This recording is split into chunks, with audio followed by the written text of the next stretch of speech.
Hello everyone. आज के इस वीडियो में हम ये जानेंगे कि किसी वस्तु का भार यानी वेट ऑफ एनी बॉडी अलग अलग स्थानों पर अलग अलग लोकेशंस पर अलग अलग क्यों होता है। मतलब वो इक्वेटर पर अलग क्यों होता है, पोल्स पर अलग क्यों होता है, और अलग होता भी है तो कहाँ ज़्यादा होता है, कहाँ कम होता है, कहाँ शून्य होता है, ये सारी चीज़ें इसी जानने के क्रम में शुरू जब हम करेंगे तो वहाँ ये भी जान लेंगे कि वेट किसी भी पिंड का, किसी भी वस्तु का जो वेट यानी भार होता है और जो द्रव्यमान होता है उसका मास, उनमें बेसिक डिफरेंस क्या है। साथ साथ में जैसा कि हम जानते हैं कि भूगोल और भौतिक विज्ञान यानी ज्योग्राफी और फिजिक्स दोनों निहायत ही अलग अलग विषय हैं, बिल्कुल अलग विषय हैं। परंतु उसके कुछ एक टॉपिक्स हैं जो हम भूगोल में भी पढ़ते हैं और फिजिक्स में भी पढ़ते हैं। जैसे रोटेशन और रिवोल्यूशन अर्थ का हो गया, पृथ्वी की अलग अलग गतियाँ हो गई, सूर्य की गतियाँ हो गई, या कुछ खगोलीय पिंडों की गतियाँ हो गई। ये ऐसे टॉपिक्स हैं जो हम फिजिक्स में और ज्योग्राफी दोनों में पढ़ते हैं। तो अगर इन टॉपिक्स को भूगोल के इन टॉपिक्स को अगर हमें बहुत डीप और कंसेप्चुअल वे में जानना है तो अगर हमारे पास फिजिक्स का भी थोड़ा ज्ञान है तो हमारे लिए बड़ा हेल्पफुल होता है ये। मतलब हम उसके बेसिस ऑफ द रीजन तक पहुंच सकते हैं फिजिक्स के थोड़े से कंसेप्चुअल ज्ञान के दम पे, मतलब के यूज से, सॉरी। तो अब हम शुरू करते हैं यहाँ से कि why the weight of a body is maximum at poles. किसी भी वस्तु या किसी भी पिंड का भार पोल्स पे अधिकतम क्यों होता है, इसके तह में जाने की कोशिश करेंगे। ध्यान रहे ये कॉम्पिटिटिव एग्जाम का बड़ा फेवरेट सवाल है।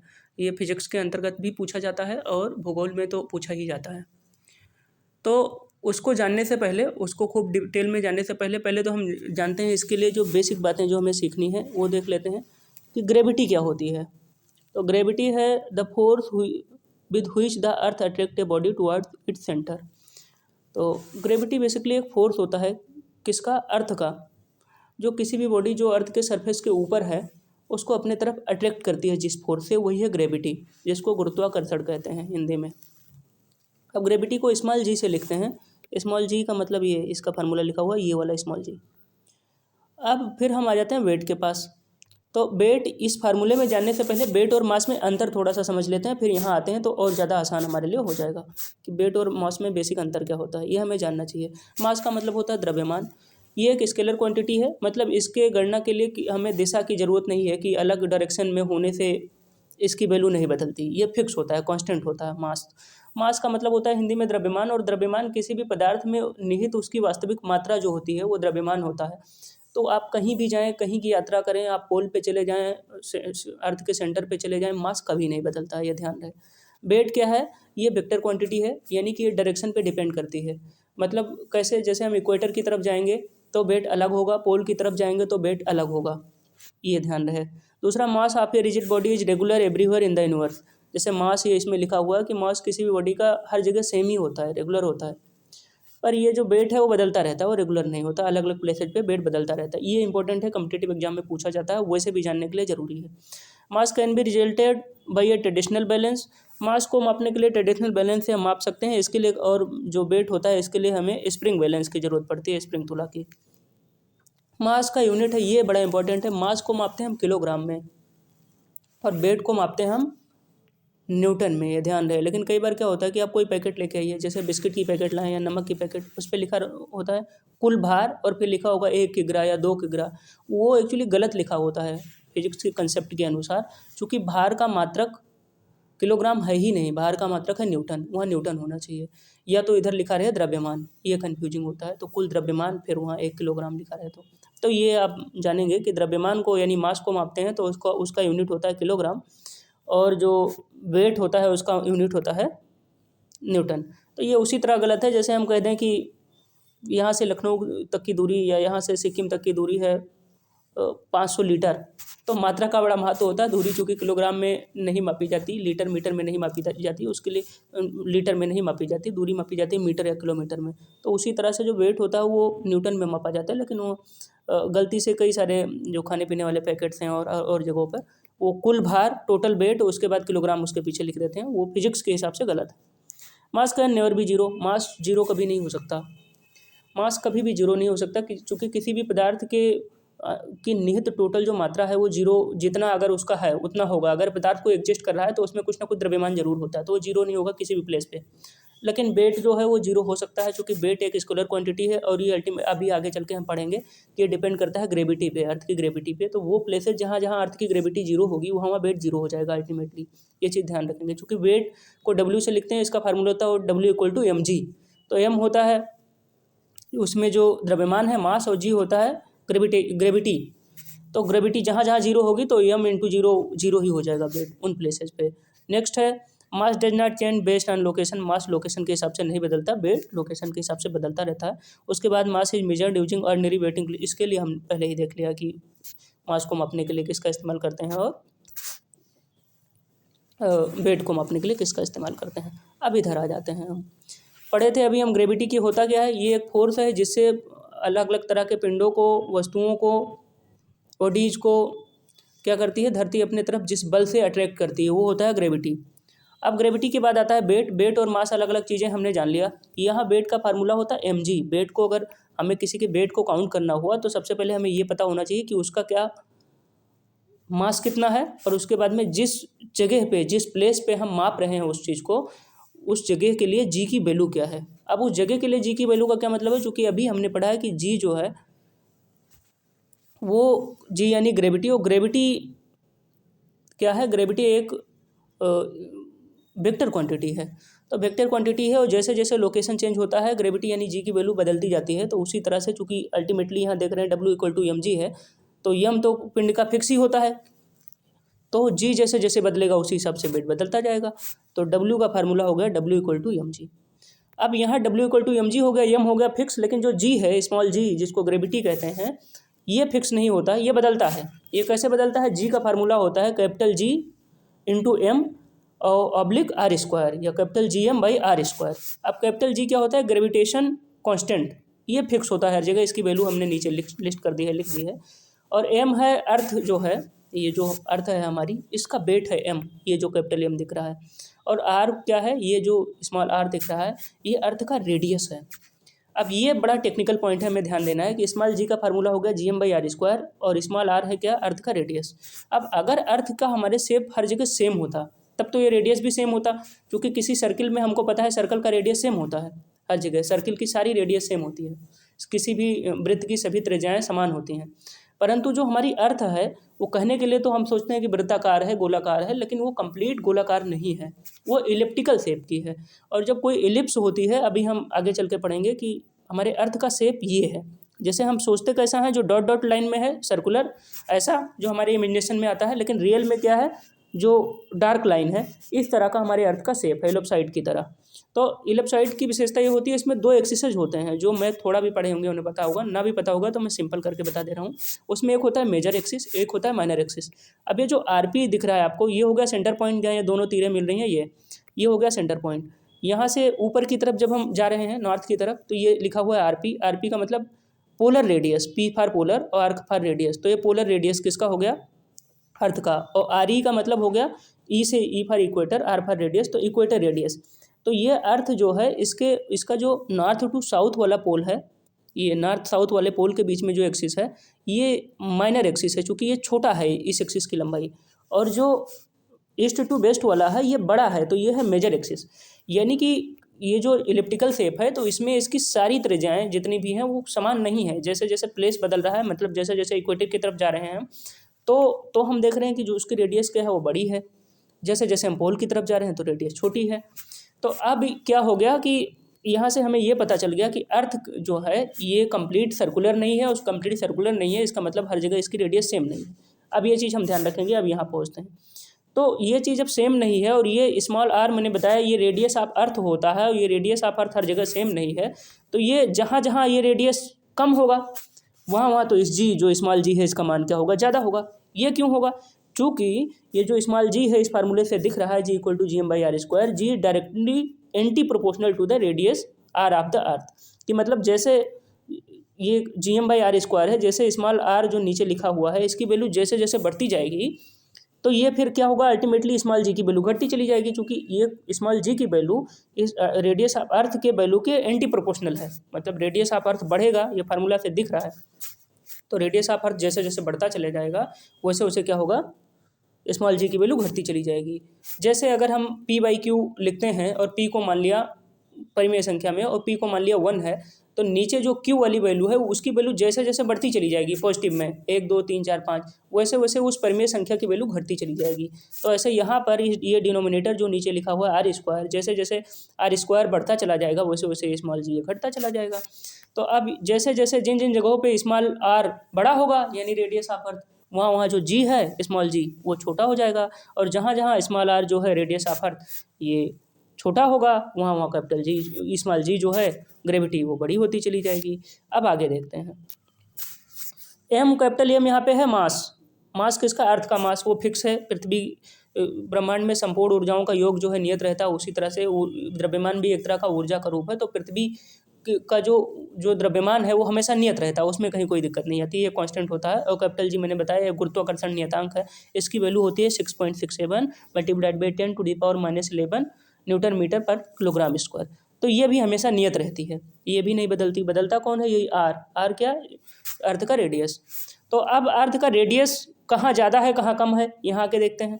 तो यहाँ देख रहे हैं आरपी जो है, हमें दिख रहा है ना फिगर में कि आरपी जो है मतलब पोलर रेडियस जो है अर्थ का वो कम है, और जो इक्वेटर रेडियस है अर्थ का वो क्या है, वो ज़्यादा है। तो जब पोलर रेडियस यहाँ अर्थ का कम है तो स्मॉल जी वाले फार्मूले में जब पोलर रेडियस रखेंगे इस जगह पे तो स्मॉल जी बड़ा हो जाएगा, क्यों, क्योंकि यहाँ पोलर रेडियस कम है। तो ये कम है तो अल्टीमेटली ये चूँकि एंटी प्रोपोर्शनल है तो स्मॉल जी बड़ा हो जाएगा। यानी पोलर रेडियस यानी कि पोल्स पे जो स्मॉल जी की वैल्यू हो गई, फिर ये क्या हो गई, ये पोल्स पे स्मॉल जी की वैल्यू हो गई मैक्सिमम। क्यों, क्योंकि पोल्स पे रेडियस किसका अर्थ का मिनिमम होता है, सबसे कम होता है। तो पोल्स पे अर्थ का रेडियस मिनिमम है, इसीलिए पोल्स पे अर्थ का की ग्रेविटी जो हो गई वो क्या हो गई, मैक्सिमम हो गई। अब पोल्स पे जब अर्थ की ग्रेविटी मैक्सिमम हो गई तो वेट का फार्मूला हमारे पास क्या है, W=mg। तो यहाँ g हो गया, ये g मैक्सिमम हो गया पोल्स के ऊपर, और m तो कांस्टेंट ही है ये वाला m। तो अब पोल्स के ऊपर जब g मैक्सिमम हो गया तो पोल्स के ऊपर क्या होगा, वेट क्या हो जाएगा, मैक्सिमम हो जाएगा। क्यों, क्योंकि पोल्स के ऊपर स्मॉल g क्या होता है, मैक्सिमम होता है। उसी तरह इक्वेटर पर रेडियस, जो इक्वेटर रेडियस क्या है, यहाँ फिर से पहुँचते हैं कि इक्वेटर पर रेडियस जो अर्थ का होता है वो मैक्सिमम होता है। तो इक्वेटर पर जब अर्थ का रेडियस यहाँ पे मैक्सिमम होगा, इस small ji equal to GM/r² में रखेंगे, तो यहाँ मैक्सिमम रखेंगे नीचे डिनोमिनेटर में, तो ये वैल्यू अल्टीमेटली कम हो जाएगी, मिनिमम हो जाएगी। तो इस तरह से इक्वेटर पर अर्थ की रेडियस मैक्सिमम होने के नाते इक्वेटर पर स्मॉल जी की वैल्यू मिनिमम हो जाती है, ग्रेविटी की वैल्यू, और इक्वेटर पर स्मॉल जी की वैल्यू मिनिमम होने के नाते W=mg चूँकि होता है, इक्वेटर पर ये जी मिनिमम है, तो इक्वेटर पर किसी भी वस्तु का जो वेट है वो मैक्सिमम हो जाएगा। इक्वेटर पर किसी भी वस्तु का जो वेट है वो मिनिमम हो जाएगा, क्योंकि वहाँ जी मिनिमम है। क्योंकि एम जो स्मॉल एम है ये तो फिक्स है, ये कांस्टेंट है, इसमें कोई बदलाव नहीं है। तो जहाँ जी ज़्यादा वहाँ वेट ज़्यादा, जहाँ जी कम वहाँ वेट कम। तो चूँकि पोल्स पे जी मैक्सिमम इसलिए पोल्स पे वेट मैक्सिमम, पोल्स पे जी मिनिमम, इक्वेटर पे जी मिनिमम इसलिए इक्वेटर पे वेट भी मिनिमम। तो होप सो इसमें ये चीज़ आपको क्लियर हो गया होगा। 2-3 बार आप सुनेंगे तो आपको ये चीज़ क्लियर हो जाएगी कि पोल्स पे किसी भी बॉडी का जो वेट होता है वो मैक्सिमम होता है। यहाँ एक चीज़ और फिर ध्यान देने की ज़रूरत है, जो किसी भी बॉडी का जो मास होता है वो चाहे पोल हो, चाहे इक्वेटर हो, चाहे सेंटर ऑफ अर्थ हो, कहीं नहीं बदलता, वो फिक्स होता है। यहाँ बात हो रही है वेट की, मास की नहीं, वेट की, जो कि जी पे डिपेंड होता है। तो अब यहाँ 3 फैक्ट हमने पढ़े, ये हमें ध्यान रखना है कि पोल्स पे किसी भी बॉडी का जो वेट होता है वो मैक्सिमम होता है, इक्वेटर पर किसी भी बॉडी का जो वेट होता है वो मिनिमम होता है। अब आगे चलते हैं, आगे उसी रीजन को एकदम स्पेसिफाई हमने करा है, ये आप इसको पाज करके और देख लेंगे इसका रीजन क्या पढ़ा है कि जी इज़ मैक्सिमम एट पोल्स। लेकिन ये क्यों, तो ये इसलिए चूँकि अर्थ जो है वो इलिप्सॉइड की तरह है, वो कम्प्लीटली सर्कुलर नहीं है। तो इसका जो नॉर्थ और साउथ पोल है वो लघु अक्ष है, तो ये लघु अक्ष है तो इसके जो रेडियस हो गए सेंटर थे वो भी छोटा वाला रेडियस हो गया, तो वो छोटा वाला रेडियस हो गया पोल्स का। तो पोल्स पे अर्थ का रेडियस मिनिमम हो गया छोटा, तो रेडियस मिनिमम होने के नाते चूँकि स्मॉल जी इक्वल टू होता है GM/r², तो इस तरह से स्मॉल जी मैक्सिमम हो गया पोल्स के ऊपर। स्मॉल जी अगर पोल्स के ऊपर मैक्सिमम हो गया तो W इक्वल टू होता है mg, तो ये जहाँ मैक्सिमम जी हो जाएगा वहीं वेट भी मैक्सिमम हो जाएगा। तो यही रीजन यहाँ पे क्या हुआ है, स्पेसिफाई किया गया है। एक बार पाज करके ये आप पढ़ लेंगे। आगे चलते हैं, आगे है weight of any object at centre of earth is 0। तो दो जगह हमने जान लिया कि नॉर्थ पोल और साउथ पोल पे किसी भी वस्तु का, किसी भी ऑब्जेक्ट का जो वेट होता है मैक्सिमम होता है, इक्वेटर पर किसी भी वस्तु का जो वेट होता है वो मिनिमम होता है। अब आते हैं सेंटर ऑफ अर्थ के ऊपर। तो सेंटर ऑफ अर्थ के ऊपर किसी भी वस्तु का जो वेट होगा वो जीरो होगा। पर जीरो क्यों होगा? क्योंकि सेंटर ऑफ अर्थ पर जब हम पहुंच जाएंगे तो सेंटर ऑफ अर्थ पर पहुंचे तो सेंटर ऑफ अर्थ पर अर्थ की रेडियस क्या हो गई? जीरो हो गई, क्योंकि वहीं सेंटर से शुरू करके जहाँ जाते हैं तब रेडियस बनता है। पर सेंटर पर तो अर्थ की रेडियस जीरो हो गई। अब अर्थ की रेडियस अगर सेंटर पर जीरो हो गई है तो जी तो वहाँ फिर डिफाइन ही नहीं होगा। तो जी अगर वहाँ पे डिफाइन नहीं होगा तो फिर जी जीरो हो जाएगा सेंटर ऑफ अर्थ के ऊपर। और सेंटर ऑफ अर्थ के ऊपर जब जीरो हो जाएगा तो फिर W इक्वल टू क्या हो जाएगा? mg हो जाएगा। और यहाँ g के प्लेस पे आप जीरो रख के देखिए तो W इक्वल टू जीरो हो गया। तो सेंटर ऑफ अर्थ पे किसी भी वस्तु का जो द्रव्यमान होगा वो क्या हो जाएगा? सेंटर ऑफ अर्थ पे किसी भी वस्तु का जो भार होगा, भार मतलब वेट, वो जीरो हो जाएगा। द्रव्यमान सेंटर ऑफ अर्थ पे भी वही रहेगा, same.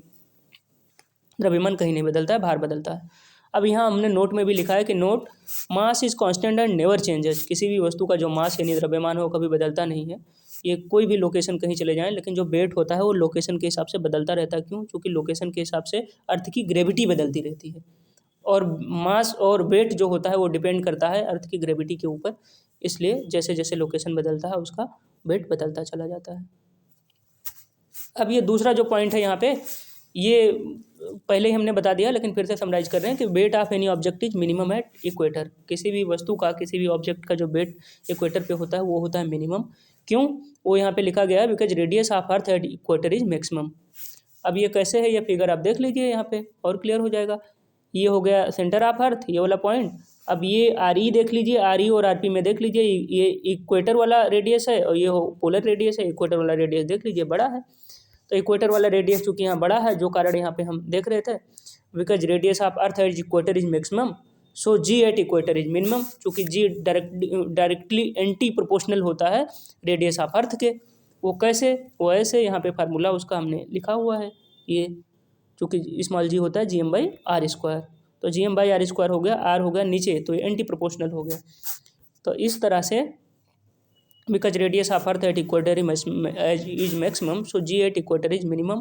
now w equal to mg होता है, फार्मूला हम जानते हैं, पर g इक्वेटर के ऊपर जब मिनिमम हो गया तो w इक्वल टू भी इक्वेटर के ऊपर मिनिमम हो जाएगा। क्यों?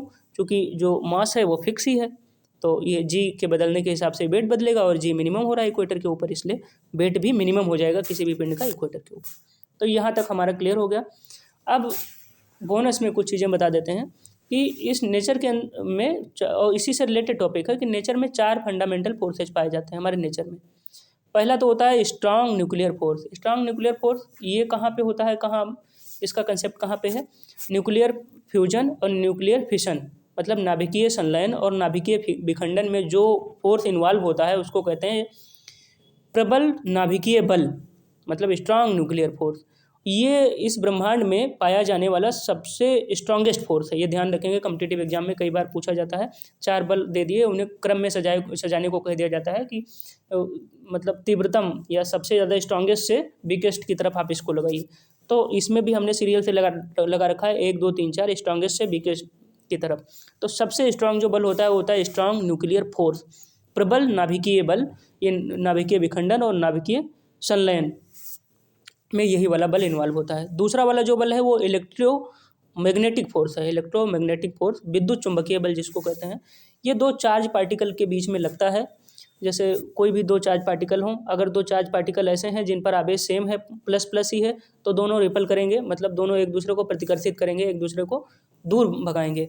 लेकिन अगर दोनों में प्लस और माइनस मतलब अलग अलग तरह का फोर्सेज है तो दोनों एक दूसरे को अट्रैक्ट करेंगे। ये चीज़ ध्यान रखना। और जितना ज़्यादा चार्ज होगा, जितना प्रबल चार्ज होगा, उतना ही प्रबल ये इलेक्ट्रोमैग्नेटिक फोर्स होगा। इस फोर्स को लॉरेंज फोर्स भी कहते हैं, ये चीज़ ध्यान रखेंगे। तीसरे नंबर पे आता है, मतलब स्ट्रांगनेस के क्रम में जो बल है वो है वीक न्यूक्लियर फोर्स, मतलब जिसको कहते हैं दुर्बल नाभिकीय बल। ये कहाँ इन्वॉल्व होता है? ये इन्वॉल्व होता है पार्टिकल डीके में।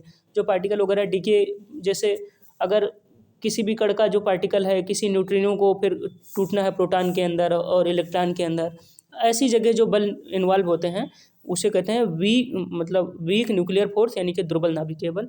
ये स्ट्रांगनेस के क्रम में तीसरे नंबर पे आता है। और सबसे कमज़ोर जो बल होता है वो होता है ग्रेविटी। तो अब 4 फंडामेंटल फोर्सेज जो नेचर में पाए जाते हैं उसमें सबसे प्रबल है प्रबल नाभिकीय बल यानी द स्ट्रांग न्यूक्लियर फोर्स। दूसरा नंबर पे आता है इलेक्ट्रोमैग्नेटिक फोर्स मतलब विद्युत चुम्बकीय बल। तीसरे नंबर पे आता है दुर्बल नाभिकीय बल यानी द वीक न्यूक्लियर फोर्स। और चौथे लास्ट नंबर पे आता है गुरुत्वाकर्षण बल यानी कि ग्रेविटी। इस तरह से आज हमने ये पढ़ लिया है। होप सो कि ये आपके लिए हेल्पफुल होगा, और कोई कन्फ्यूजन हो तो आप कमेंट बॉक्स में लिख सकते हैं। और ये अर्थ का ये शेप फिर से आपको दिखा दे रहा हूँ, ये याद रखें कि जो पोलर वाला रेडियस होता है अर्थ का वो मिनिमम होता है, इसी वजह से इसका जी मैक्सिमम हो जाता है पोल्स पे, और जी मैक्सिमम होने की वजह से यहाँ वेट मैक्सिमम हो जाता है पोल्स के ऊपर, और उसका जस्ट उल्टा होता है इक्वेटर के ऊपर। थैंक यू, आपने ये वीडियो देखा।